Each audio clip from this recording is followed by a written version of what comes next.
नमस्कार, स्वागत है आपका सरोकार में। मैं हूं अमृता राय। आज सरोकार में बात श्रम कानूनों में प्रस्तावित सुधार की।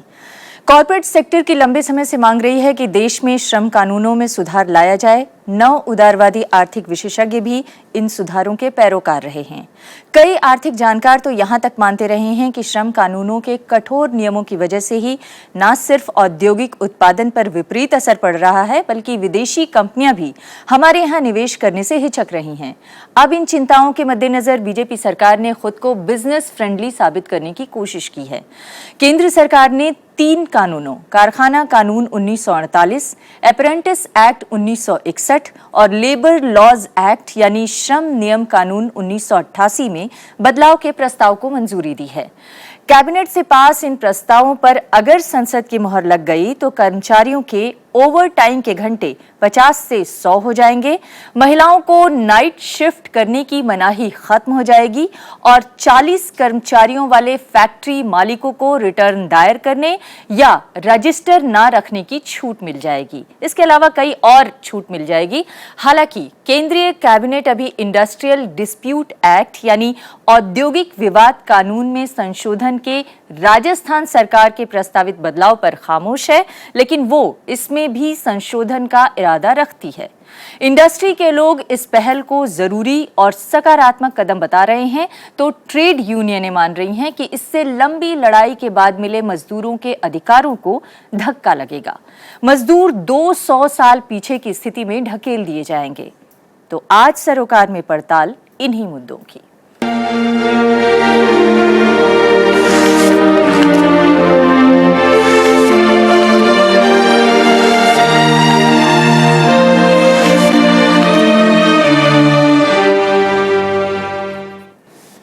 और आज सरोकार में चर्चा करने के लिए हमारे साथ जो विशेषज्ञ हैं उनसे आपका परिचय कराते हैं। हमारे साथ हैं विरजेश उपाध्याय, जो कि भारतीय मजदूर संघ बीएमएस के महासचिव हैं। बहुत स्वागत है आपका। आपकी संगठन में तकरीबन 2 करोड़ सदस्य हैं, इसलिए एक तरह से माना जाता है कि बीएमएस की स्ट्रेंथ अभी जो ट्रेड यूनियनें हैं उसमें सबसे ज्यादा है। इसके अलावा हमारे साथ एक और ट्रेड यूनियन C2 के नेता हैं, नेशनल सेक्रेटरी हैं C2 में, स्वदेश देव रॉय। आपके ट्रेड यूनियन की स्ट्रेंथ 60 लाख से ऊपर मानी जाती है और काफी एक्टिव रहती है आपकी ट्रेड यूनियन, तो इसलिए आपका भी बहुत बहुत स्वागत है और इस चर्चा में आपकी भी बेहद अहम भूमिका रहने वाली है।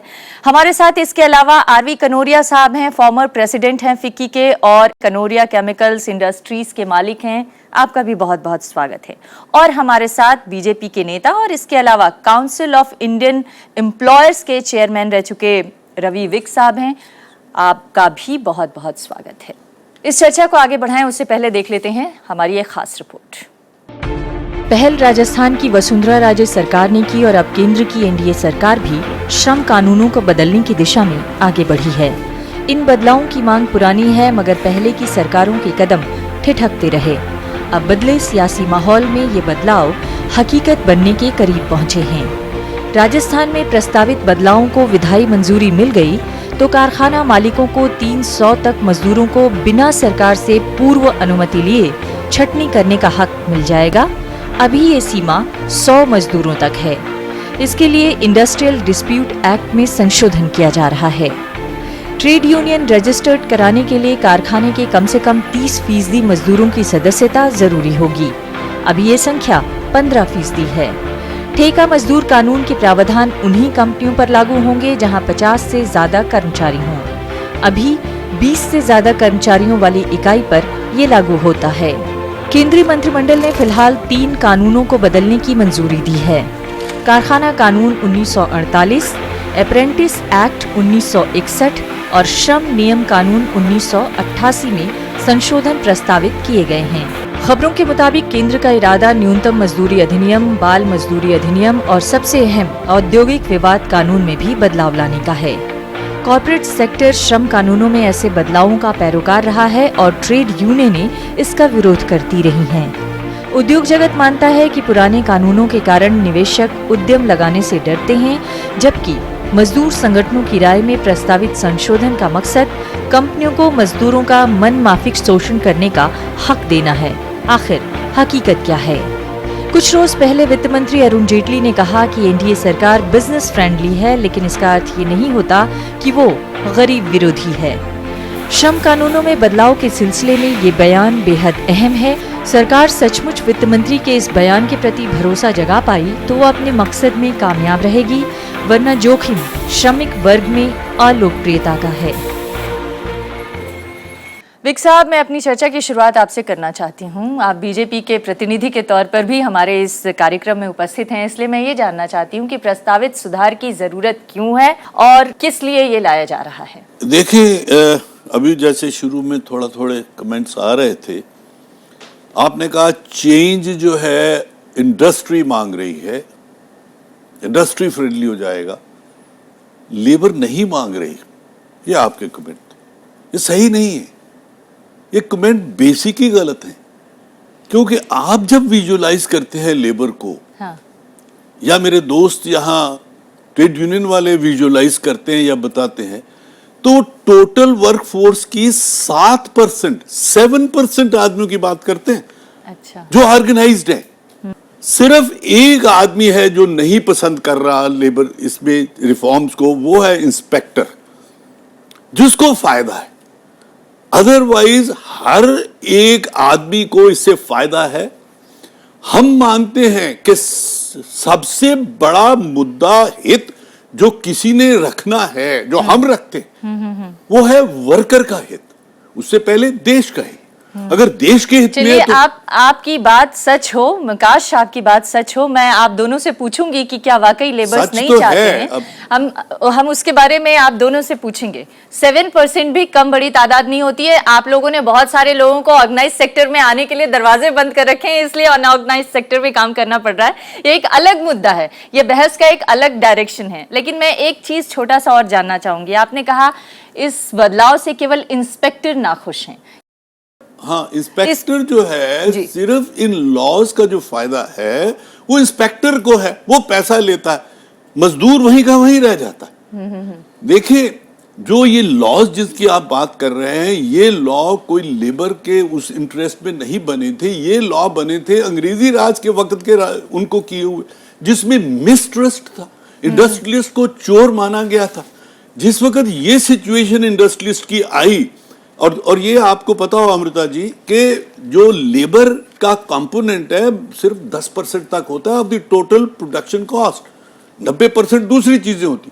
जिस वक्त ये हाल हो गया कि तेरे पे भरोसा नहीं, तेरे को पकड़ के जेल कर देंगे, तो वो परे हो गया जो एम्प्लॉयर था, उसने मैनेजर मुनेजर आगे कर दिए। जिस चीज को हम पलटना चाहते हैं कि नहीं, ये देश के हित में है, ये इंडस्ट्री के हित में, और जब तक लेबर का हित नहीं होगा, इंडस्ट्री का हित हो ही नहीं सकता। आपने कहा कि ये इंडस्ट्री के हित में भी है और लेबर के हित में भी है। मैं आपसे जानना चाहती हूँ, आप बीएमएस के प्रतिनिधि हैं, और उपाध्याय जी, आप क्या इस प्रस्तावित सुधार को सही मानते हैं? क्या ये वाकई लेबर के हित में है?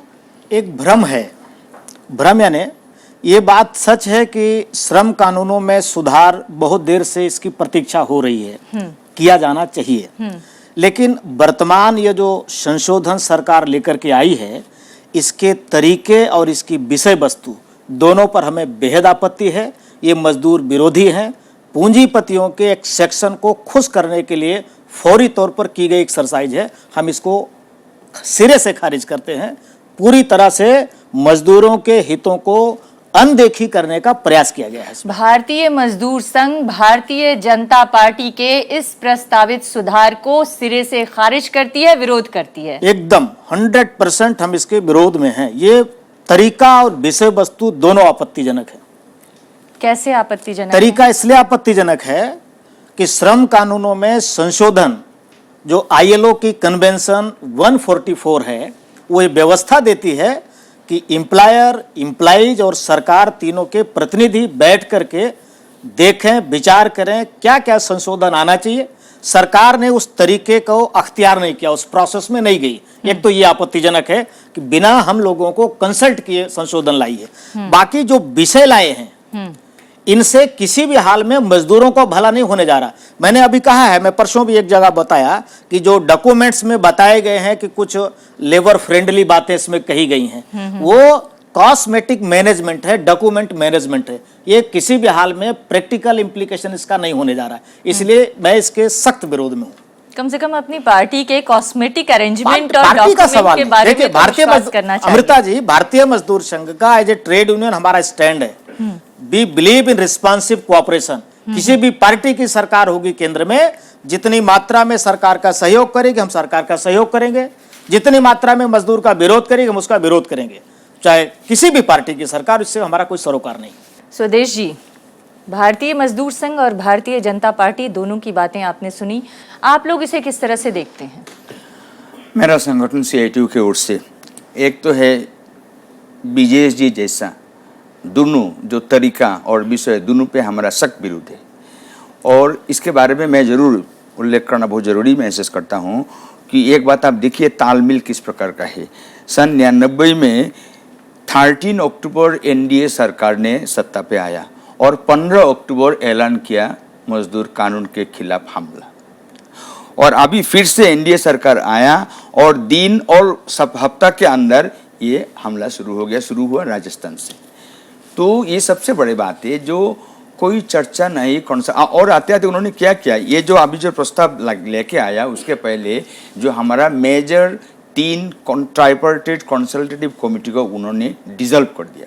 सो आप पहले कंसल्टेटिव प्रोसेस पे हमला कर रहा है और उसके बाद लेबर के साथ बिना कोई सलाह मशुरा यूनिलिटरली मजदूर कानून पे परिवर्तन, जिस परिवर्तन के तहत मजदूर का जो प्रोटेक्शन फैक्ट्रीज एक्ट में खास कर सेफ्टी से रिलेटेड प्रोटेक्शन जितना है और वेलफेयर या कल्याण है उस पर हमला कर रहे हैं। इसलिए तरीका और विषय दोनों में हम विरोधिता करने चाहते हैं और इसके बारे में उल्लेख करना बहुत जरूरी है कि ऐसा नहीं है कि UPA सरकार ने ऐसा नहीं किया था। हम जब NDA सरकार का बारे में चर्चा आलोचना कर रहा हूँ, UPA सरकार ने भी किया। इसके बारे में मैं एक ट्रेड यूनियन कार्यकर्ता के नाते बताने चाहता हूँ कि हमने अतीत में भी इस प्रकार का जब ऐसा हमला हुआ, सारे ट्रेड यूनियन मिल के हमने इसका विरोध किया और सत्ता का जय हुआ। और इस बात भी ये जरूर नोट करना चाहिए कि पिछले 5 साल से हमारा देश में 11 के 11 सेंट्रल ट्रेड यूनियन इकट्ठा होके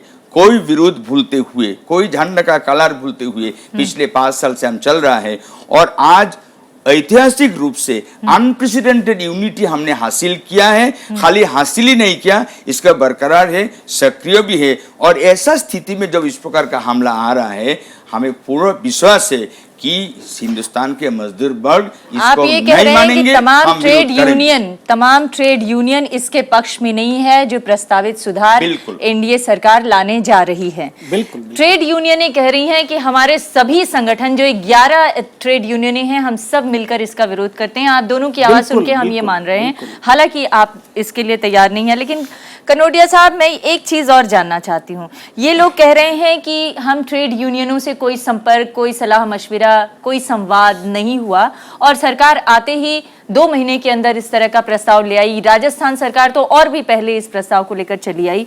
क्या आप लोगों से कोई विचार विमर्श किया गया था इससे पहले? देखिए, ये जो प्रोसेस है, इस प्रोसेस में सलाह मशवरा होना चाहिए। मैं ट्रेड यूनियंस के जो यहाँ पे उपस्थित प्रतिनिधि हैं उनसे एब्सोल्युटली अग्री करता हूँ कि प्रोसेस जो है वो इस तरह का नहीं होना चाहिए जो कि पोलराइज हो जाए व्यूज़।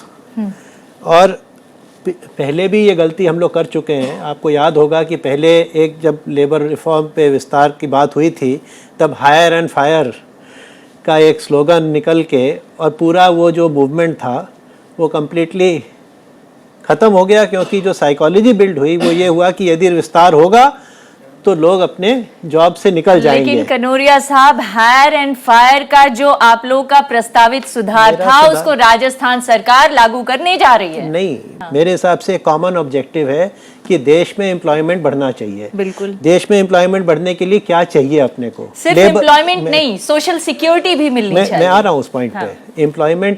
एम्प्लॉयमेंट मतलब कि रोजगारी बढ़नी चाहिए और अर्निंग की कैपेसिटी बढ़नी चाहिए, सेफ्टी नेट होना चाहिए ताकि यदि लोग अनएम्प्लॉयड हों तो उनको कुछ भत्ता मिलता रहे।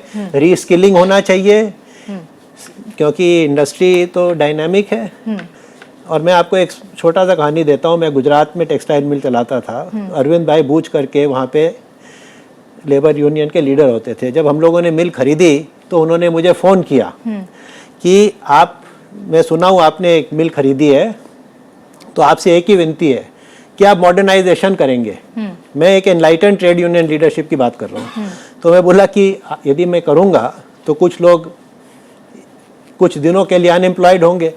तो बोले आप एक जन का रेजिग्नेशन चाहेंगे, मैं आपको 2 ला के दूंगा, क्योंकि मुझे ये पता है कि मॉडर्नाइजेशन का कारण नया एम्प्लॉयमेंट क्रिएट होगा, क्योंकि कंपेटिटिवनेस आएगा। तो मैं ये जो माइंडसेट चेंज है, इसके लिए जो टेम्परेरी डिस्प्लेसमेंट हो उसके लिए सेफ्टी नेट चाहिए, उसके लिए रीस्किलिंग के मेथड्स चाहिए। तो एक कॉम्प्रिहेंसिव रिफॉर्म होना चाहिए। पीस मील रिफॉर्म से कोई कंप्लीटनेस नहीं आएगा। आप ये कह रहे हैं कि इसको अलग थलग करके देखने की जरूरत नहीं है। कॉम्प्रिहेंसिव रिफॉर्म का मतलब आपका क्या है, और क्या कॉम्प्रिहेंसिव रिफॉर्म से मजदूरों और मालिकों दोनों को फायदा होगा, और देश का ओवरऑल विकास में क्या ये सहयोग कर सकता है, या फिर मजदूरों के लिए ये सोशल सिक्योरिटी में बाधा बनने वाला है? इस पर हम चर्चा करेंगे। और ये जो नए 3-4 चीजें हमने गिनाई हैं, जैसे कि महिलाओं के लिए नाइट शिफ्ट खोल देना, क्या इससे महिलाओं को फायदा होगा? क्या पूरे ओवरऑल भारतीय मजदूरों को इससे फायदा होने जा रहा है, या फिर जो टैक्स रिटर्न के दायरे से या रजिस्ट्रेशन के दायरे से जो बाहर किया गया है मिल मालिकों को, फैक्ट्री मालिकों को, उससे क्या होने जा रहा है? ओवर टाइम के घंटे बढ़ाने से क्या वाकई मजदूरों को कोई फायदा होने जा रहा है? इन सब चीजों पर भी हम बात करेंगे। एक ब्रेक के लिए रुकते हैं, ब्रेक के बाद लौटेंगे।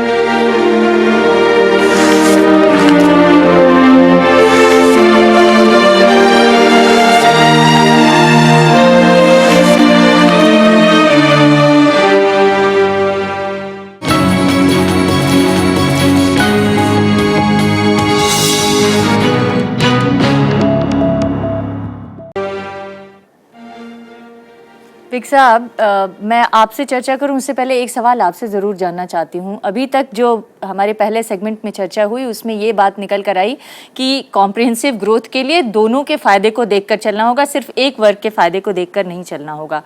लेकिन कुछ दिनों पहले वित्त मंत्री जी ने एक बयान दिया था कि हम बिजनेस फ्रेंडली सरकार बनना चाहते हैं, लेकिन हम गरीब विरोधी नहीं हैं, हम मजदूर विरोधी नहीं है। गरीब विरोधी का मैं अर्थ ये भी लगा रही हूँ कि मजदूर विरोधी नहीं है। लेकिन मजदूरों को क्यों ऐसा लग रहा है, और आपके श्रमिक संगठन तक इसका क्यों विरोध कर रहे हैं, अगर आप लोग इतनी साफ नियत से आगे बढ़ रहे हैं? मैं ये तो नहीं मान रहा कि दोनों मेरे मित्रों ने कोई भी ऐसा इसका विरोध कहा है।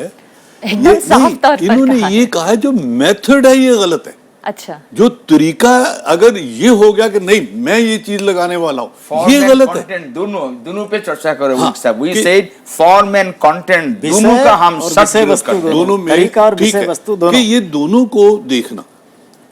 मैं ये भी नहीं कह रहा आपसे कि ये हित इंडस्ट्री का भी देखना है, लेबर का भी देखना है, नहीं मैं कह रहा। मैं कह रहा हूं देश का हित देखना है। देश का हित कहां है? हाँ। देश का हित मेजॉरिटी वर्कर है, वर्कर के हित में ही देश का हित है। हाँ। ये हम मान के चलते हैं।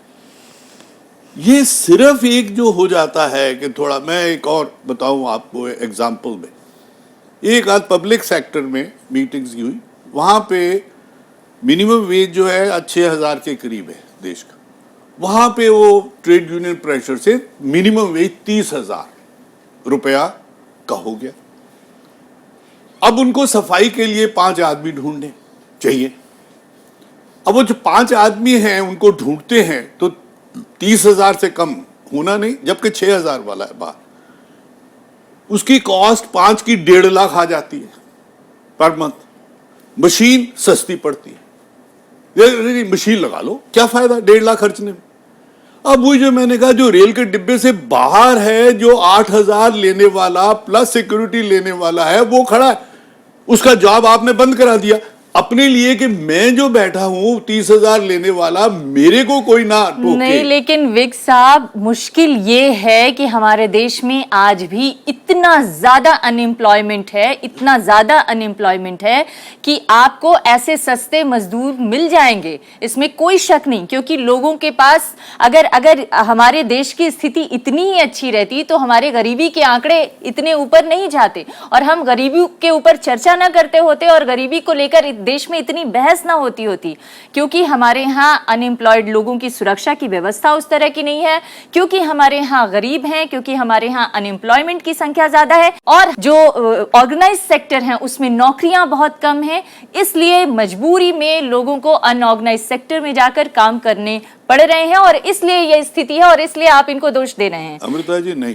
आप एक्चुअली मेरा पॉइंट स्ट्रॉन्ग कर गए। मैं जो बात कर रहा था ये नहीं कि अंडर प्रेशर आदमी आ रहा है, मैं बात कर रहा हूं जो मिनिमम वेज सरकार ने बनाए हैं, जो मिनिमम फैसिलिटीज सरकार ने बनाई हैं वो 6,000 है, जो ट्रेड यूनियन के प्रेशर में पब्लिक सेक्टर में किसी का हित भी नहीं तो वो आ जाता है वहां पे। जो मैंने आपको पहले पॉइंट अमृता जी तो कहा, आज तो स्थिति ये हो गई जी। मैं एक मिनट अपना पॉइंट बता जी, दूं। जो मैंने आपको कहा, हाँ। लेबर कंपोनेंट एक प्रोडक्शन का सिर्फ 10% है। हाँ। इस 10% में कोई उद्योगपति उस तरह से लड़ने को तैयार नहीं, कोई उद्योगपति मिनिमम वेज को स्तर को बढ़ाने पे कोई विरोध नहीं करता। सिर्फ विरोध होता है कि जो लॉज आपने बनाए हुए हैं वो ऐसे हों जो इम्प्लीमेंटेबल हों। नहीं, आपने एक बड़ा जबरदस्त इंपॉर्टेंट बात रखा। आपने बोला फाइनेंस मिनिस्टर ने अभी बयान दिया है हाँ। कि हम इन्वेस्टमेंट फ्रेंडली लेबर के खिलाफ नहीं है। इस बात के प्रति हम सारे ट्रेड यूनियन, बीजेसी भी उपस्थित थे।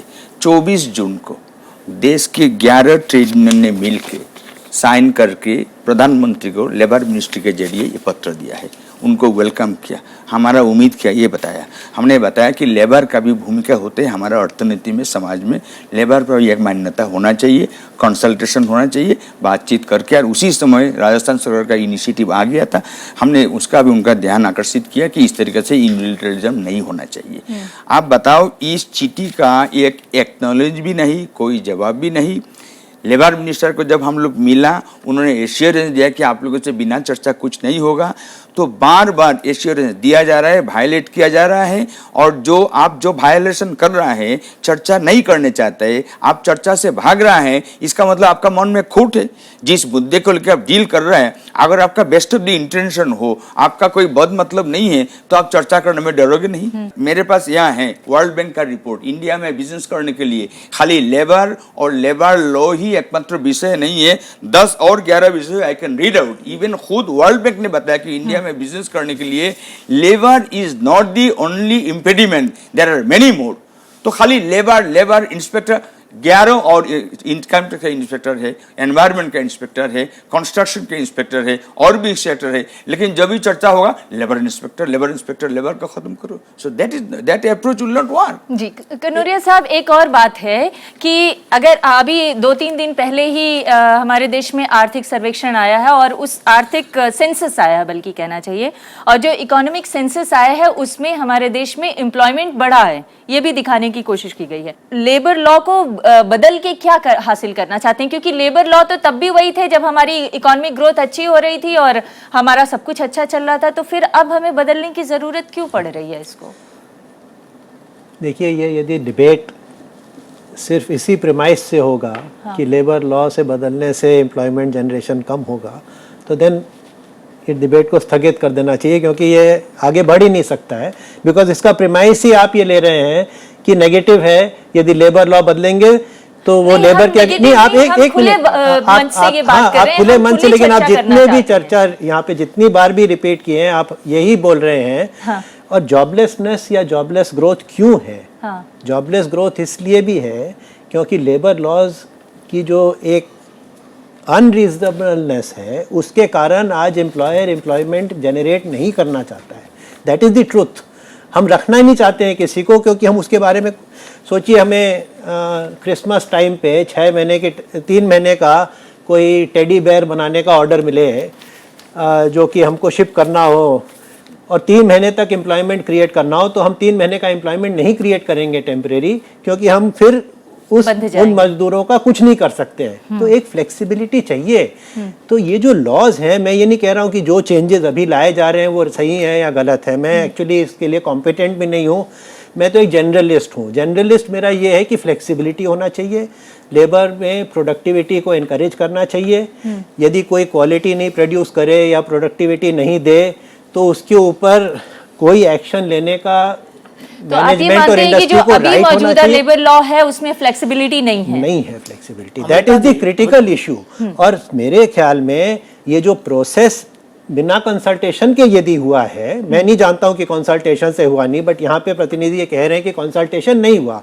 यदि कंसल्टेशन नहीं हुआ तो एक अपने सेल्फ एस्टीम को भी ठेस पहुंचता है ना, मतलब आफ्टर ऑल कंसल्टेशन बिना तो हम अमृता जी, नहीं होना मैं इस चाहिए। विषय को तो ये पॉइंट को समझने की दरकार है कि आज जो ये प्रॉब्लम है इसको वन साइड से नहीं देख सकते। मतलब ये हमारे है कि लिए आज ये मजदूरों बहुत को बड़ा अधिकार चाहिए तो अपने फर्ज भी समझने होंगे। बिल्कुल, ये तो एक जो राइट्स एंड रिस्पॉन्सिबिलिटीज इंडस्ट्री की भी है और राइट्स एंड रिस्पॉन्सिबिलिटीज लेबर और ट्रेड अपनी यूनियन की। रिस्पॉन्सिबिलिटी लेबर्स क्यों मैं नहीं जो समझते? मैं जो कहना चाह रहा हूं, लेबर लॉ रिफॉर्म को लेकर के जो सेकंड लेबर कमीशन आया देश के अंदर, सेकंड नेशनल लेबर कमीशन, वो पूरी तरह से देश के लेबर लॉज के बारे में विचार करने के लिए था। ट्राइपार्टाइट मैकेनिज्म के तहत हुआ वो 1700 पेजों की रविंद्र वर्मा कमीशन की रिपोर्ट है। केवल 5 बिंदुओं पर ट्रेड यूनियन का डिसेंट नोट है, बाकी एम्प्लॉयर से, एम्प्लॉइज से, गवर्नमेंट से तीनों की सहमति के साथ तय हुआ है। मेरा बड़ा सीधा सा आरोप है, जो भी सरकारें आई, सरकारें वास्तव में लेबर लॉ रिफॉर्म के प्रति ईमानदार नहीं हैं। अगर ये ईमानदार होती तो जो यूनानिमस रिकमेंडेशंस है उनको आज तक इंप्लीमेंट क्यों नहीं किया गया? जैसे क्या क्या यूनानिमस है? लगभग सभी विषयों पर देखिए, अभी तक जितने कानून है, बहुत सारे ऐसे कानून है आउटडेटेड हो गए, इंप्लीमेंट नहीं हो सकते, ओवरलैपिंग है। वर्कमैन की जितने एक्ट हैं उतनी डिफिनेशन है, हर एक्ट में अलग अलग डिफिनेशन है। आईडी एक्ट कुछ कहता है, हर एक्ट में एलिजिबिलिटी का क्राइटेरिया अलग अलग है। ये प्रैक्टिकल एस्पेक्ट है जिसको इंडस्ट्री भी फील करते हैं, हम भी फील करते हैं। Don't go on the face of it, इसमें जबरदस्त हिडन एजेंडा है। और हिडन एजेंडा ये है कि हमारा ये कंपटीशन, अभी सर नया सरकार बोल रहा देखिए है, हिडन एजेंडा क्या है, इस पे हम चर्चा करेंगे। एक ब्रेक का वक्त हुआ है, ब्रेक के बाद लौटेंगे तो इस पर जरूर चर्चा करेंगे कि सरकार का हिडन एजेंडा क्या है। आखिर सरकार तो कह रही है हम गरीबों की भलाई करना चाहते हैं, आप लोग कह रहे हैं कि इसमें हिडन एजेंडा है। मिल मालिक और जो बिजनेस कम्युनिटी है वो कह रही है कि नहीं, ये देश के ग्रोथ के लिए बेहतरीन कदम है। क्यों आप लोग को हिडन एजेंडा लग रहा है? एक ब्रेक के लिए रुकते हैं, ब्रेक के बाद लौटेंगे तो इस पर चर्चा करेंगे।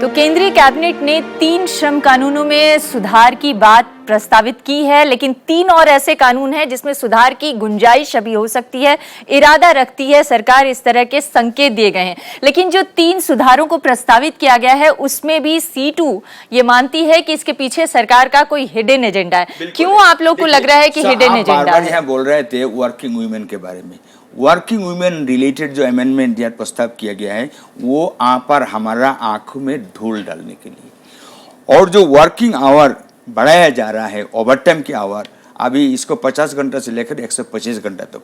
सबसे पहले लोगों को पता है आपको कि ओवर टाइम कराने के बाद भी ओवर टाइम का पैसा कभी नहीं दिया जाता है। कॉम्पेंसेटरी ऑफ से लेकर तरह तरह के नोटंकी होता है। Never over time payment factories act का मुताबिक नहीं पालन किया जाता है, और ये इसको वायलेट किया जा रहा है। और इधर कानून बनाया जा रहा है कि वायलेशन करने से भी कोई स्ट्रिंजेंट मेजर नहीं लिया जाएगा।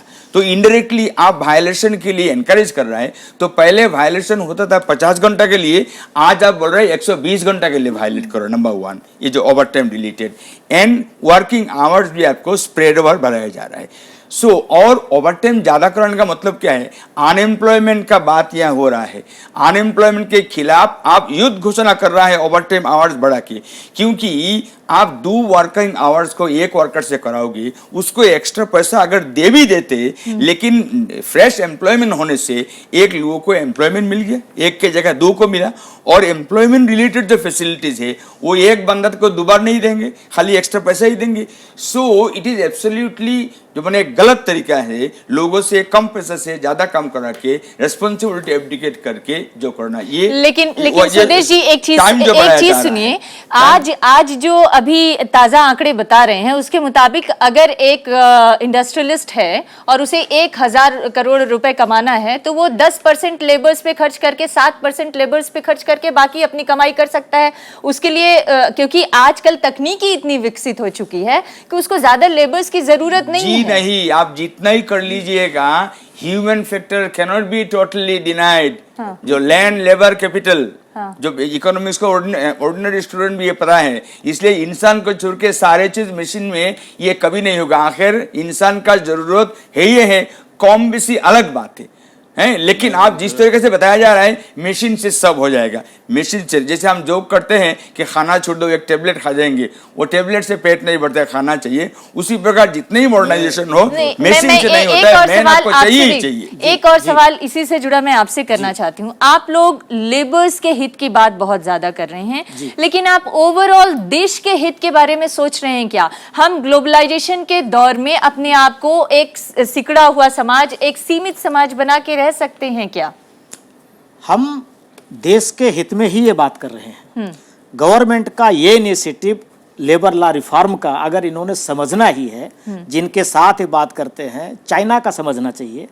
अभी रिसेंटली फ्रांस और जर्मनी ने लेबर लॉ रिफॉर्म की है। अगर भारत की सरकार, मैं इसलिए कहा, अगर सचमुच ये ईमानदार हैं तो इन डेवलप्ड कंट्रीज से सीखें जरा कैसे करना है। हम कहाँ कह रहे हैं कि हम पुराने जमाने में रहना चाहते हैं, और हमने कहा कि हमने आगे बढ़ करके लेबर लॉ में रिफॉर्म को सपोर्ट किया। ये तो सरकार बेईमान है जो उसको हमारे दर्शकों के लिए बताइए कि जर्मनी में, फ्रांस में, जर्मनी में और फ्रांस में जो हुआ है, अभी वहां उन्होंने सभी स्टेक होल्डर्स के साथ मिल बैठ करके तय किया। अभी सारी दुनिया ने इस बात को माना। अभी कनोरिया साहब भी कह रहे थे, अगर स्टेक होल्डर्स की इन्वॉल्वमेंट नहीं हुई, जो भागीदार लोग, अगर उनकी सहमति नहीं हुई, तो कानून बनने के बाद भी इंप्लीमेंट नहीं हो सकते। आज यही हो रहा है। इसलिए अभी जो जर्मनी में पहले चल रहा था, फ्रांस ने उसको कॉपी किया, और फ्रांस ने अभी कहा कि हमने जर्मनी से सीख करके, फ्रांस ने, हमने, हमारे यहाँ वर्कर्स के रिप्रेजेंटेटिव और एम्प्लॉयर्स ने, सब ने, कि हम आम सहमति के आधार पर तय करते, और एक अच्छा पैटर्न उन्होंने डेवलप किया। हम भी यही बात कह रहे हैं, और अपने देश के लिए यही वास्तव में हमने सोचना, हम पाना क्या चाहते हैं। अगर हम इंडस्ट्रियल ग्रोथ पाना चाहते हैं, वो ऑब्जेक्टिव है, तो उस ढंग से विचार करना पड़ेगा। अभी देवराज जी कह रहे थे, जितनी स्टडीज आई आज, रिजर्व बैंक की है, किसी की भी है, किसी ने भी नहीं कहा कि लेबर लॉ हर्डल है। जो टॉप 10 कॉन्स्टेंट्स हैं उसमें लेबर लॉज कहीं स्टैंड नहीं करते। इसलिए अगर आप ईमानदारी से सोचना चाहते तो बताइए तो जरा कहां है। इसलिए हम देश के हित में ही बात कर रहे हैं। गरीब यहां खड़ा होगा तभी होगा, 4 लोगों के अमीर होने से देश अमीर नहीं होगा।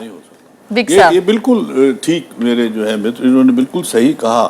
और मेरे ये जो नई सरकार आई है और इतने ज्यादा मैंडेट से आई है, जिम्मेवारी है, और मैं समझता हूँ सबसे बड़ा जो इशू लिया गया है वो ये है कि एम्प्लॉयमेंट जनरेशन टोटल स्पीड से करना है।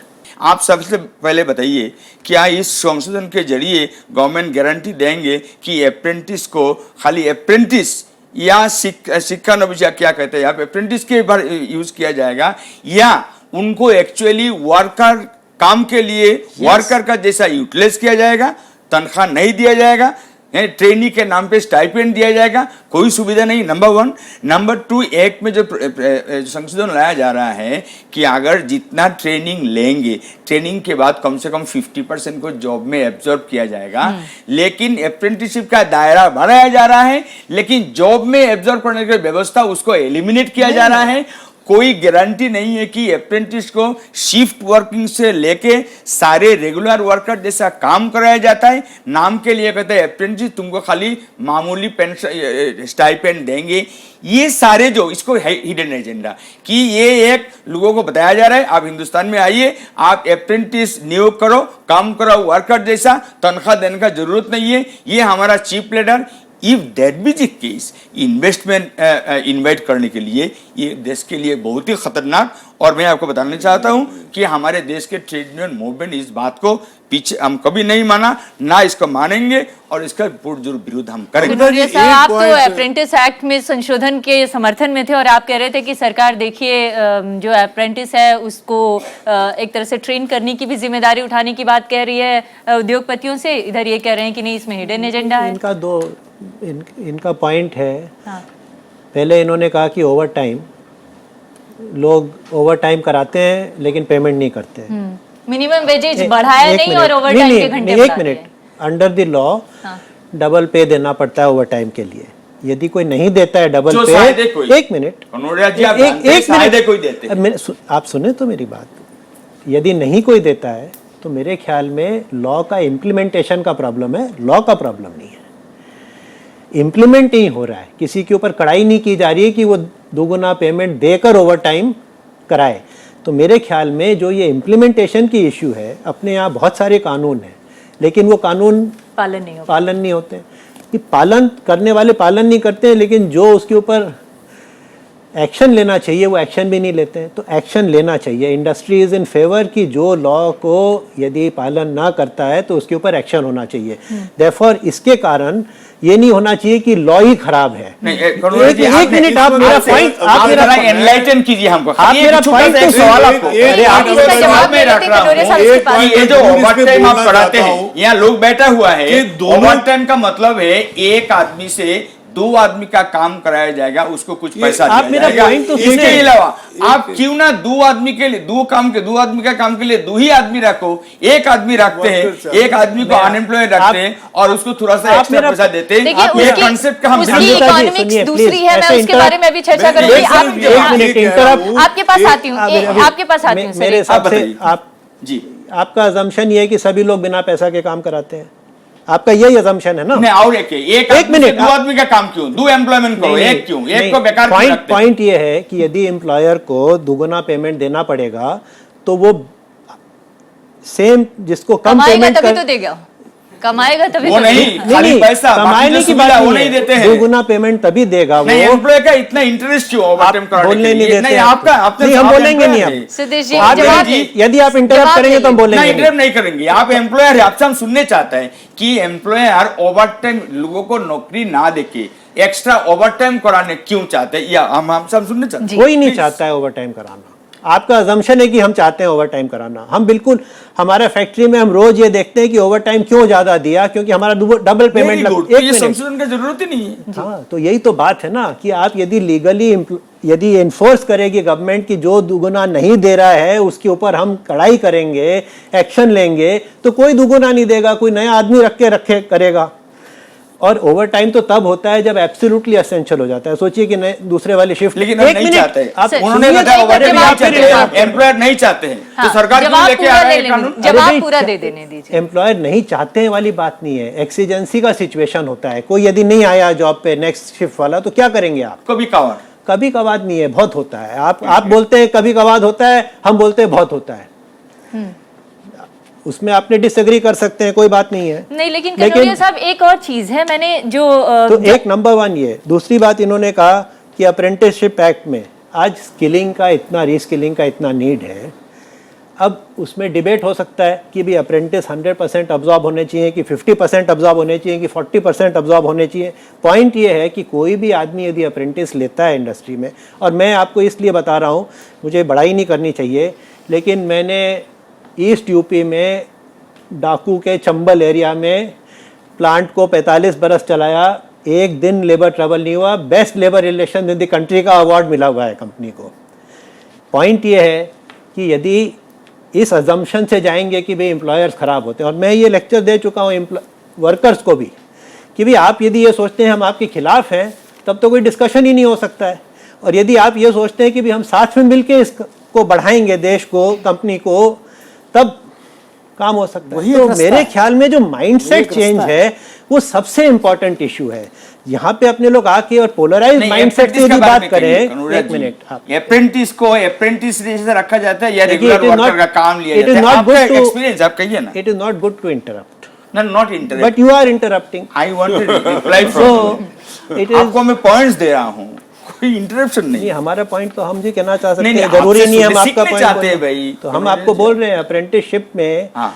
आज सोचिए हम स्किल डेवलपमेंट कॉर्पोरेशन की बात की आपसे, वहाँ से यदि स्किलिंग होता है तो वहाँ एक हम लोगों ने कंडीशन लगा रखा है कि 70% लोगों को आपको एम्प्लॉयमेंट देना, क्रिएट करवाना पड़ेगा, बट नहीं होता है पॉसिबल, प्रैक्टिकली नहीं पॉसिबल होता है। कुछ लोग करना नहीं चाहते हैं, कुछ लोग दूसरा जॉब करना चाहते हैं। पॉइंट ये, आप एक स्किल इम्पार्ट करेंगे और उस स्किल का रिकग्निशन होगा। आज के दिन अपने डिग्री को रिकग्नाइज करते हैं, बोलते हैं कोई बीए पास होगा तो उसको जॉब मिल जाएगा, लेकिन एक डिप्लोमा होगा यदि जिसको पंखा ठीक करना आता है या टीवी सेट ठीक करना आता है तो उसको अपने उतना इज्जत नहीं देते हैं। उसको इज्जत देने की दरकार है, स्किल को इज्जत देने की दरकार है, डिग्री को इज्जत नहीं देने की दरकार है। कनौरिया साहब, तो मैं सोचता हूं कि ये जो एक होलिस्टिक व्यू है, कनौरिया जी, अपने को ब्रॉडर व्यू देखने की दरकार कनौरिया है जी, और नैरो एक एक छोटे छोटे कंडीशंस को यदि अभी निकाल के देखें कि ये ठीक है या ये ठीक नहीं है, एक तो मैं थोड़ा बोलता हूँ सा- पीस मील चेंज भी नहीं होना मैं चाहिए। बोलना कनौरिया ये जी, चाहता हूँ। एक इसका कनौरिया जवाब जी, ले लेते हैं, इसके हाँ, बाद मैं ये आप ही के पास कनौरिया आऊंगी। जी, आपने एक अच्छी बात कही है, लेकिन ये सेक्शनल है। हम जो बात कह रहे हैं, देखिए बेस्ट प्रैक्टिसेस आज भी इंडस्ट्री में हैं, हम उसको अप्रिशिएट करते ना। हैं, लेकिन जब हम आप किसी कानून की बात कर रहे हैं तो टोटलिटी में उसका क्या इम्पैक्ट हो रहा है, हम आपके सामने जो बात रख रहे हैं, जो हमारे दोस्त ने रखी है बात, टोटलिटी में क्या हो रहा है, इन इश्यूज का, इन क्लॉजेज का मिसयूज हो रहा है, मिस इंटरप्रेट किए जा रहे हैं, एक Misuse को बड़ा बंद करिए। सेक्शन, बड़ा सेक्शन एक्सप्लॉइट किया जा रहा है। Exploitation इसलिए- को इसलिए बंद जब हम करिए। बात, आप जैसे कुछ लोगों ने कहा तो we can appreciate you, we can salute people like you, but the entire industry जो हो रहा है इसका मिसयूज हो रहा है। इसलिए जो बड़ा लेबर क्लास है हमारा, जो बड़ा मजदूर वर्ग है, वो इन प्रावधानों के कारण आज उसको तकलीफ पहुंचाई जा रही है, इसका दुरुपयोग हो रहा है। इसलिए जब हम इसकी बात करेंगे तो हम बात करेंगे तो आप कि law इसका change की बेजा बात मत इस्तेमाल हो रहा करिए, है। अब law implement की बात करिए। मैन टू मैन अपने ला का जो इन्होंने भी कहा, हमने भी कहा कि जो एक फंडामेंटल बात है, सरकार अगर सचमुच ऑनेस्टी से काम करेगी तो आज इन किसी भी प्रकार की एक्सरसाइज का कोई इशू नहीं बनता है, लेकिन सरकार एक पर्टिकुलर सेक्शन को, कुछ गिने चुने लोगों को प्रमोट करना चाहती है। ट्रेड यूनियंस, हम इंडस्ट्री के विरोधी नहीं है। खाली लास्ट वर्ड, जो आंगनवाड़ी, जो स्कीम वर्कर का काम किया जाता है, नाम दिया जाता है वॉलंटियर, और उनको जो पैसा देते हैं उसको बोलता है स्टाइपेंड नहीं, ऑनरेरियम। काम कराते हैं वर्कर का, नाम देते हैं वॉलंटियर, पैसा देता है वेज ना देके कहता है ऑनरेरियम। और 40 आप, मैं साल से- आपको बता रहा हूं, अप्रेंटिसशिप एक्ट में अप्रेंटिस लिया जाएगा, उनको बताया जाएगा तुम ट्रेनिंग सीखने के लिए आया है, वास्तव में उनसे कराया जाएगा काम, ना दिया जाएगा तनख्वाह, दिया जाएगा स्टाइपेंड। ये आज मैं कह रहा हूं, it is directly in the direction of scheme workers, जिसका विरोध हम बोल रहे हैं, उनको वर्कर का दर्जा दो। वो यही काम होना करेगा। चाहिए। एक ब्रेक के लिए रुकते हैं, ब्रेक के बाद लौटेंगे आपके पास बिग साहब, और अपनी चर्चा में यहाँ पर जो हमारे तमाम लोग मौजूद हैं उनको भी शामिल करना चाहेंगे। एक ब्रेक के लिए रुकते हैं।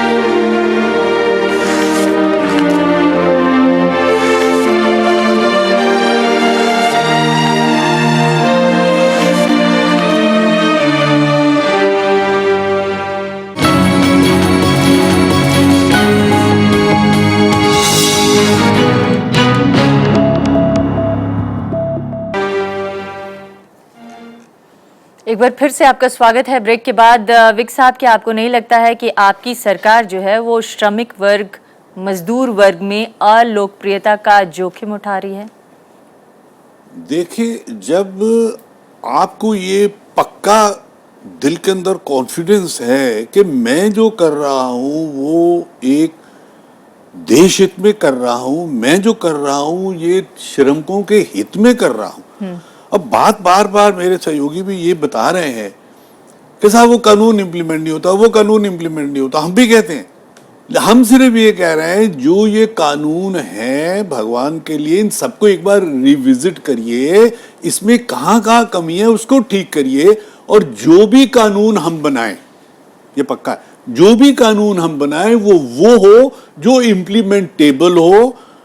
क्या सब लोग कह रहे हैं सब इम्प्लीमेंट नहीं होता, इम्प्लीमेंट नहीं होता, हम भी यही कह रहे हैं, भाई वो ये कानून इंप्लीमेंट नहीं हो पाएंगे। तो आने वाला कानून कैसे इंप्लीमेंट होगा? वो करने वाले तो वही लोग हैं। ना वो कानून वो होगा जो ये, जैसे मैंने आपको पहले वो बिल्डिंग अपनी सरकार को कहें से वापस देखे ना, लेने के बात लिए। तो सारे कर रहे हैं, हम सभी लोग जो हैं 7% वाले, पीछे तस्वीरें आप दिखा रहे हैं, आपको पता होगा Amrita ji, total work force का 10% कंस्ट्रक्शन में 1.5 टाइम। अभी मेरे दोस्त ने कहा कि साहब वो ओवर टाइम की बात करें, वो क्या, अब इनको पता है कि कंस्ट्रक्शन वर्कर जो है उसकी तो परमानेंट नौकरी होती नहीं, वो 3 महीने के लिए आता है। वो जब 3 महीने के लिए आता है, उसकी पहली शर्त ये होती है कि मुझे इतना ओवर टाइम आप करने देंगे ताकि मैंने पैसा कमा के फिर मैंने घर जाना है 2 महीने। 100% उसका काम नहीं। जो ऐसी सिचुएशन, हम तो उस आइडियल सिचुएशन की बात कर रहे हैं जिसमें ऑर्गेनाइज सेक्टर में अगर जो मजदूर कर रहे हैं काम, उनको सुविधा मिल रही है कि नहीं। अगर उन्हीं को नहीं मिल रही है तो अनऑर्गेनाइज सेक्टर के 93% मजदूरों को क्या मिलता होगा और किस स्थिति में वो काम करने को मजबूर होंगे, इसकी बात ही अलग है। विक साहब, मैं चाहती हूँ कि अपनी चर्चा में यहाँ पर मौजूद लोगों को भी शामिल करें। जी, आप कुछ पूछना चाहते हैं? जी हाँ, जैसा कि वेगे सर ने भी बताया, आजकल हम लोग की जो सरकार है वो भी समावेशिक विकास की बात कर रही है। ऐसे में हम मजदूरों को छोड़ नहीं सकते। मेरे 2 छोटे छोटे प्रश्न हैं सर। एक, आप अभी कंस्ट्रक्शन सेक्टर का जिक्र कर रहे थे, वहाँ एक सबसे बड़ी जो समस्या आती है, जो श्रमिक आते हैं, लेबरर्स आते हैं, उनको कॉन्ट्रैक्टर्स कई बार लेकर के जाते हैं वहाँ पर। तो क्या होता है कि जो पारिश्रमिक होता है वो कई बार कॉन्ट्रैक्टर बीच में घालमेल कर लेते हैं, कुछ हिस्सा रख लेते हैं उस पारिश्रमिक का, और कम पारिश्रमिक वास्तविक श्रमिकों तक पहुंच पाता है। तो इस समस्या को डील करने के लिए जो प्रस्तावित संशोधन है, क्या इस विषय में इन्होंने सोचा गया है सरकार के द्वारा? पहला प्रश्न तो ये है। और दूसरा प्रश्न मेरा ये है कि मास रिट्रेंचमेंट का जो प्रॉब्लम है वो असंगठित क्षेत्र में भी है और संगठित क्षेत्र में भी है, और खास करके जो सीजनल इंडस्ट्री है वहाँ पे तो बहुत ज़्यादा है। जब प्रोडक्शन ज़्यादा होता है, मतलब जब डिमांड सीजन होता है, तब अपॉइंटमेंट कर लेते हैं, फिर उनको रिट्रेंच कर देते हैं। ऐसे में क्या उनके लिए किसी अलावेंस की बात सोची गई है? क्या पूरे साल उनकी आजीविका कैसे चलेगी, इस बारे में सोची गई है? तो मास रिट्रेंचमेंट के प्रॉब्लम को डील करने के लिए आपके प्रस्तावित संशोधन क्या उस पर विचार रखते हैं? यही मेरे 2 प्रश्न हैं। एक तो ये जो मास रिट्रेंचमेंट की बात कर रहे हैं, अभी केंद्र सरकार इस पर नहीं बोल रही है, लेकिन राजस्थान सरकार ने अपने प्रस्तावित सुधार में इसकी बात कही है। उम्मीद है कि आने वाले दिनों में विधानसभा सत्र शुरू हो गया, इसको पास भी कर दिया जाएगा। तो उन दोनों ही मसलों पर आप जवाब दीजिए, बेहद जरूरी सवाल। देखो बेटा, सवाल यह है कि इंडस्ट्री जब तक नहीं चलेगी, जैसे मैंने बताया कि अगर चाइना से इंपोर्ट आती रही तो 55 लाख जॉब नहीं होंगे।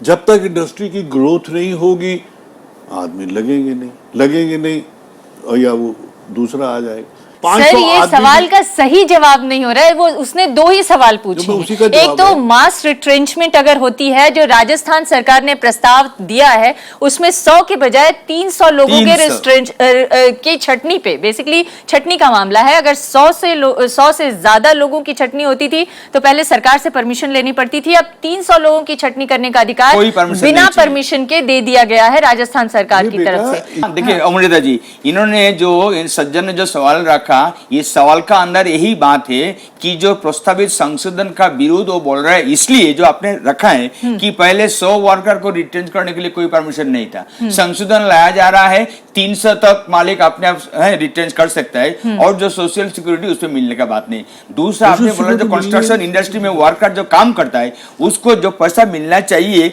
बीच वाले ले जाते हैं, यानी कॉन्ट्रैक्ट सिस्टम का खिलाफ बोल रहा है। तो देखिए, इधर प्रस्ताव आ रहा है कॉन्ट्रैक्ट लेबर कानून को खत्म कर दो, इधर प्रस्ताव आ रहा है 300 लोगों को विदाउट परमिशन रिटेंच कर सकता है। रिटेंच करने से जो तकलीफ होता है, इनका विरोध बोल रहा है। सो हम कहते हैं समाज से भी आवाज आ रहा है कि प्रस्तावित संशोधन जनता या लेबर के खिलाफ नहीं। कनौरिया साहब से मैं इसका जवाब लेना चाहती हूँ। जी, आई थिंक आपने बहुत ही रेलेवेंट क्वेश्चन पूछा है और बहुत सोच समझ के आपने क्वेश्चन पूछा है। सीजनल इंडस्ट्रीज की आपने बात करी है।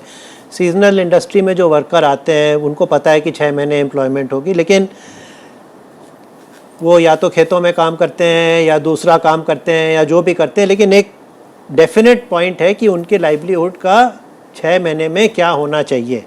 या तो अल्टरनेटिव एम्प्लॉयमेंट होना चाहिए या कोई एक कंटिन्यूअस एटलीस्ट सब्सिस्टेंस होना चाहिए, कोई तरह का सेफ्टी नेट होना चाहिए। मैं जो बिगनिंग में कहा कि एक होलिस्टिक रिफॉर्म होना चाहिए, ये एब्सोल्युटली नेसेसरी है, ताकि लोगों को भूखा न रहना पड़े, मैं उसका बेस्ट तरीका ये है कि आप यदि एम्प्लॉयमेंट के अपॉर्चुनिटीज़ क्रिएट करते जाएं तो एम्प्लॉयमेंट बढ़ता जाएगा और अनएम्प्लॉयमेंट घटता जाएगा। उससे अपने आप ही आधी समस्या तो उसी से सॉल्व हो जाएगी। देखिए, इंटरनेशनली और अमेरिका, ब्रिटेन जैसे देशों में जो हमने जाना और पढ़ा है उसके मुताबिक अगर हायर एंड फायर का रूल है वहां पर, और जो आप जैसे उद्योगपति बार बार ये मांग भी कर रहे हैं कि हायर एंड फायर को परमिशन दे देना चाहिए, या नहीं, बहुत सारे उद्योगपतियों की डिमांड है, बहुत सारे उद्योगपतियों की गलत समझ रहे हैं कि किसी का डिमांड ये नहीं कि हायर एंड फायर होना चाहिए, राइट टू मैनेजमेंट होना चाहिए। सोचिए, इंडस्ट्रियल डिस्प्यूट कनौरिया जी जो राजस्थान में आया है जी, वो हायर एंड फायर ही है जी। नहीं, अगर मैं उस चर्चा को इसलिए करना चाहती थी कि अगर मान लीजिए ये रिट्रेंचमेंट पॉलिसी में सुधार की बात जो राजस्थान सरकार ले आ रही है, या हायर एंड फायर, उसको आसान शब्दों में हायर एंड फायर कहते हैं, लेकिन बेसिकली वो इंडस्ट्रियल डिस्प्यूट के मामले हैं जिसमें सुधार की मांग उद्योगपतियों की तरफ से की जाती रही है। मेरा सवाल सिर्फ इतना है कि अगर रिट्रेंचमेंट को यानी छटनी को आप लोग चाहते भी हैं या इंडस्ट्रियलिस्ट चाहते भी हैं कि लाया जाए, क्योंकि उनके उद्योग उद्योग को चलाने में उनसे फायदा मिलता है, तो जो अंतर्राष्ट्रीय स्तर पर नियम हैं उन अंतर्राष्ट्रीय स्तर के नियम को कैसे नहीं पालन किया जा रहा है और क्यों नहीं पालन किया जा रहा है? जैसे अमेरिका में अगर मान लीजिए उद्योगपतियों की जरूरत के हिसाब से हायर एंड फायर की नीति अपनाई जाती है, तो जो लोग भी अपनी नौकरी छोड़ते हैं वो एम्प्लॉयमेंट एक्सचेंज में अपना नाम दर्ज कराते हैं, बेरोजगारी भत्ता लेते हैं, उनके सोशल सिक्योरिटी का पूरा अरेंजमेंट सरकारें कराती हैं। क्या हमारे देश में बिना सोशल सिक्योरिटी के, बिना एम्प्लॉयमेंट भत्ते के इस तरह की पॉलिसी को लागू किया जा सकता है? ये सवाल है। बिल्कुल ठीक है, नहीं होना चाहिए। ये जो आपका पॉइंट है ये बिल्कुल सही है। इसीलिए हम कह रहे हैं कि जो भी एक बार सारे लॉज को रिविजिट करना, देखना, फिर उसके बाद जो है। आपकी राजस्थान सरकार ने जो प्रस्तावित इंडस्ट्रियल डिस्प्यूट एक्ट में संशोधन की बात कही है, क्या उसमें ये सारी चीजें लाने जा रही है? उसमें सिर्फ ये जो कह रहे हैं कि ये हम मानते हैं कि इंडस्ट्री का हक होना चाहिए अपनी इंडस्ट्री को मैनेज करने का।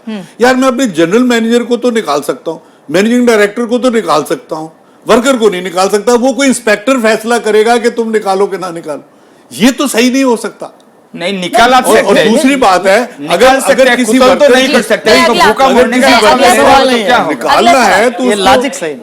सरकार केवल उद्योगपतियों का इसमें विशेष ध्यान न रखे, मजदूरों का भी इसमें ध्यान रखा जाए। मजदूरों की सुरक्षा को लेके, मजदूरों को जो स्वास्थ्य को लेके, उसके मकान को लेके भी सरकार को ध्यान रखना चाहिए। जी, आदर्श सवाल है। मैं चाहती हूँ कुछ लड़कियों का भी सवाल। कि इम्प्लीमेंटेशन ऑफ लॉ के ऊपर यहाँ बहुत चर्चा हुई थी। जब हमें पता है कि जो पुरानी एग्जिस्टिंग लॉज हैं वो पावरफुल हैं लेकिन इम्प्लीमेंट नहीं हो रही हैं, तो हम एक ऐसी कंट्री में रहते हैं, हमें पता है कि लॉ इम्प्लीमेंटेशन ठीक नहीं है, तो हम एक और नई लॉ इंट्रोड्यूस कर रहे हैं। उससे बेटर ये नहीं होगा जो एग्जिस्टिंग लॉज हैं हम ये मेक श्योर करें कि वो इम्प्लीमेंट हो सकें? करेक्ट बेटा। और आप दोनों भी कुछ पूछना चाहते हैं? मेरा सवाल मिस्टर विक जी से है। आपने कहा कि गवर्नमेंट का जो मेन ऑब्जेक्टिव है वो एम्प्लॉयमेंट जनरेशन है, और उसके साथ फिर आपने ये भी कहा कि ओवर टाइम देना चाहिए। तो अगर आप एम्प्लॉयमेंट ही जनरेट करना चाहते हैं तो आप एक से ही ओवर टाइम क्यों करा रहे हैं? और अभी आपने चिंता जताई कि उस मजदूर को ओवर टाइम करके पैसे अपने घर ले जाने हैं, आप उस मजदूर के बारे में क्यों नहीं सोच रहे हैं जो अपने घर में बेरोजगार बैठा है? बहुत बढ़िया सर, बहुत बढ़िया सॉरी बेटा, हर चीज में मानो एक किस्म का जॉब है। मैंने कंस्ट्रक्शन की बात की थी उस वक्त। कंस्ट्रक्शन में एक स्पेशल किस्म के लोग आते हैं जो परमानेंट नहीं आते, कंस्ट्रक्शन परमानेंट होता ही नहीं। अब वो जो लोग आते हैं वो गांव से कहता है कि भाई मैं जा रहा हूं तो मुझे ड्योड़ा ही आमदनी हो जाए। कई हमारे यहाँ भी आदमी होते हैं, कई तुम्हारी उम्र के यंग आदमी होते हैं कि भाई मैं दिन रात मेहनत करूंगा, मैं दिन रात मेहनत करके मैं कमा लूंगा ताकि मैं बड़ा हो जाऊं। अगर कोई ऐसा बच्चा चाहता है तो कहे नहीं होए, खबरदार अगर तू 8 घंटे के आगे तूने काम किया तो। अगर कोई उद्योगपति किसी वर्कर से ओवर टाइम करवाता है और ओवर टाइम के पैसे नहीं देता है, ठीक है, तो ये ट्रेड यूनियन वहाँ क्या करती है, किसकी जिम्मेवारी है कि इस बात को आगे ले जा सरकार तक? जब तक सरकार के पास बात नहीं पहुँचेगी कि ओवर टाइम करके पैसा नहीं दिया जा रहा है, सरकार क्या करेगी? तो यह इम्प्लीमेंटेशन में लेबर यूनियन का रोल है या नहीं है? इम्प्लीमेंटेशन खाली हल्ला करना है? आपने अच्छी बात उठाई है। ऐसे सवाल वास्तव में मजदूरों से निकल करके आना ही मुश्किल है। होता क्या है मालिक आज जो बेरोजगारी की हालत ऐसी है कि मालिक उससे 12-12 घंटे 14-14 घंटे काम करवाता है। अगर वो शिकायत करे तो उसको अगले दिन काम पर ही नहीं रखने को तैयार होता। हमारी यूनियन की क्या दिक्कत, हमको अगर पता लगता है, जहां जहां पता लगता है हम लोग इसकी लड़ाई लड़ते हैं, वहां मिलते हैं, जो दूसरे रास्ते उसको अख्तियार करते हैं। लेकिन असली जो समस्या आती है भाई साहब कि मजदूर के सामने सवाल है कि अगर मैंने शिकायत करी तो मुझे अगले दिन काम पर ही नहीं रखेगा, और इसने नहीं रखा तो फिर मैं कहां जाऊंगा। इसलिए सवाल निकलते नहीं है। ओवर टाइम क्यों करवाया जाता है? जब कंपनी के पास काम ज़्यादा होता है, वर्कर कम होते हैं, तो ओवर टाइम करवाया जाता है। तो कंपनी रिस्क नहीं लेगी किसी को फायर करे। अगर किसी को फायर करेगी तो किसी को हायर भी करेगी, तो एक की जगह दूसरा एम्प्लॉयमेंट मिल ही रहा है, तो एम्प्लॉयमेंट तो वही है, ठीक है। लेकिन जो वायलेशन हो रहा है लेबर का, इसके लिए आप क्या कर रहे हैं? शोषण को ये एक बात आपके थ्रू, ये आप चैनल आपके थ्रू इसका जवाब है, इसका जवाब है। आप गलतफहमी नहीं, हाँ। एक गलतफहमी मैं क्लियर करना चाहता हूँ लास्टली कि ट्रेड यूनियन लेबर लॉज में उपाध्याय ने भी बताया है परिवर्तन का हम विरोध में नहीं है, लेकिन जिस इशू पे डिस्प्यूट है उसको आप बिना कंसल्टेशन लागू करने के लिए कोशिश कर रहे हैं। और जिस इशू में इंडियन लेबर कॉन्फ्रेंस में प्राइम मिनिस्टर का मौजूदगी में कॉन्सेंसस हुआ है कि कॉन्ट्रैक्ट लेबर एक्ट में सुधार करके जो सेम वर्क के लिए सेम तनख्वाह मिलना चाहिए इसका व्यवस्था करो, और जो एक नेशनल मिनिमम वेज कम से कम राष्ट्र के पैमाने पे एक न्यूनतम तनख्वाह का व्यवस्था होना चाहिए। इसके लिए Indian labour conference in the presence of employer, trade union, government including prime minister ये निर्णय हुआ। होना चाहिए था मोदी जी को वो जो निर्णय हुआ है उसको लागू करो, ना कि जिसका विरोध है उसको लेके आगे बढ़ो। ये गलतफहमी नहीं होना चाहिए। और ओवर टाइम के बारे में बार बार यही सवाल हमने बार बार इनको उठाया है कि हमारा ट्रेड यूनियन कहता है कि एक आदमी को बेरोजगार रख के जो रोजगार में है उसको एक्स्ट्रा काम करा के ओवर टाइम देने का जो सिद्धांत वो अच्छा नहीं है, वो समाज के खिलाफ। और वो है एम्प्लॉयर जो है ना, जो मैनेजमेंट का क्या फायदा होता है कि हम ये उसको खाली तनख्वाह का एक्स्ट्रा दे रहा है, लेकिन 2 वर्कर रखोगे तो उनको 2 medical benefit, 2 quarter, 2 provident fund, वो सर तो वो रिस्पांसिबिलिटी एब्डिकेट करने के लिए यही बड़ा मुद्दा है। और इसीलिए आप लोग कह रहे हैं कि जो विवादित मुद्दे हैं उन विवादित मुद्दों पर फिर से कंसल्टेंसी की जाए और फिर से उसे सुलझाने की। मेरा क्वेश्चन है, एक बात जो भी निकली है, इन्होंने भी स्वीकार किया कि लेबर लॉज का रिविजिट होना चाहिए। मेरा यह कहना है कि ऑलरेडी जो सेकंड लेबर कमीशन ने रिविजिट किया हुआ है और जिस पर कंसेंसस है उनको इंप्लीमेंट करना चाहिए। जी, तो इसका मतलब यही हुआ कि आज हमारे देश में जो कानून है, अगर उन कानूनों का भी बेहतर तरीके से पालन हो तो हमें नहीं लगता है कि इसमें ग्रोथ को कोई असर पड़ने वाला है। फिलहाल सरकार अपनी तरफ से कानून को प्रस्तावित किए हुए है, लेकिन उम्मीद है कि इसमें जो ट्रेड यूनियन के लोगों की, मजदूरों की चिंताएं हैं उनको भी जरूर गौर किया जाएगा। आप सभी का बहुत बहुत शुक्रिया, आपका भी शुक्रिया, थैंक यू।